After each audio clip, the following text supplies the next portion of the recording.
Judges 6. Midianites oppress Israel. Once again the people of Israel sinned against the Lord, so he let the people of Midian rule them for 7 years. The Midianites were stronger than Israel, and the people of Israel hid from them in caves and other safe places in the hills. Whenever the Israelites would plant their crops, the Midianites would come with the Amalekites and the desert tribes and attack them.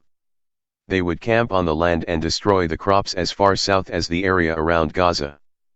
They would take all the sheep, cattle, and donkeys, and leave nothing for the Israelites to live on. They would come with their livestock and tents, as thick as locusts. They and their camels were too many to count. They came and devastated the land. And Israel was helpless against them. Then the people of Israel cried out to the Lord for help against the Midianites. And he sent them a prophet who brought them this message from the Lord, the God of Israel: I brought you out of slavery in Egypt. I rescued you from the Egyptians and from the people who fought you here in this land. I drove them out as you advanced, and I gave you their land. I told you that I am the Lord your God and that you should not worship the gods of the Amorites, whose land you are now living in. But you have not listened to me. Gideon.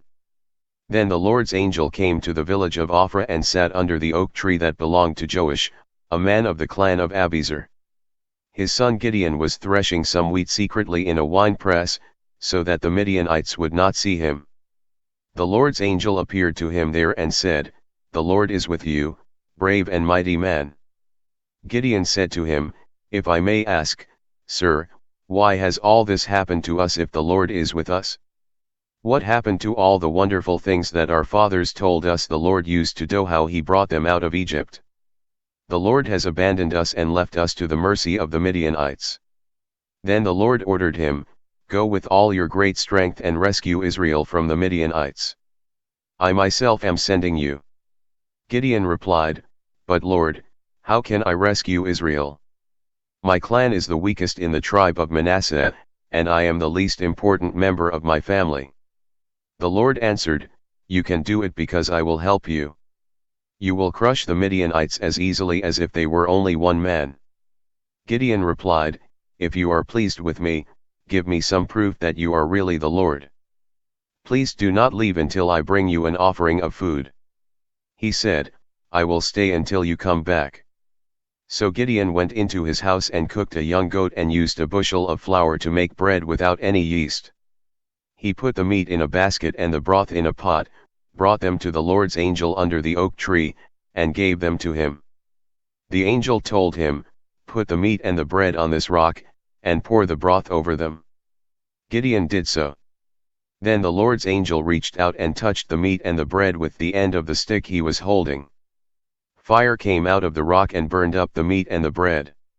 Then the angel disappeared. Gideon then realized that it was the Lord's angel he had seen, and he said in terror, Sovereign Lord, I have seen your angel Phasitophus. But the Lord told him, Peace. Don't be afraid. You will not die. Gideon built an altar to the Lord there and named it The Lord is Peace. It is still standing at Ophrah, which belongs to the clan of Abiezer. That night the Lord told Gideon, Take your father's bull and another bull 7 years old, tear down your father's altar to Baal, and cut down the symbol of the goddess Asherah, which is beside it. Build a well-constructed altar to the Lord your God on top of this mound.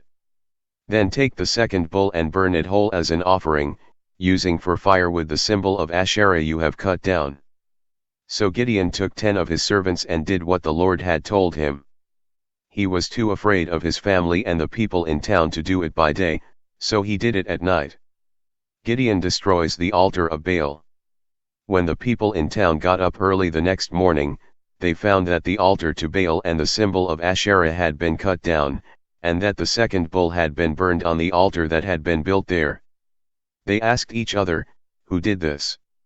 They investigated and found out that Gideon son of Joash had done it.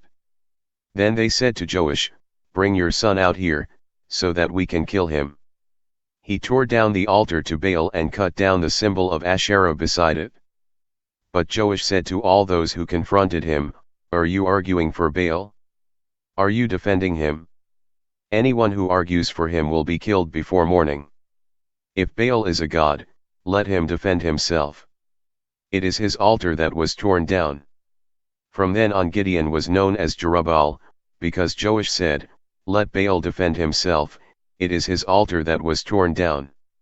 Then all the Midianites, the Amalekites, and the desert tribes assembled, crossed the Jordan River, and camped in Jezreel Valley.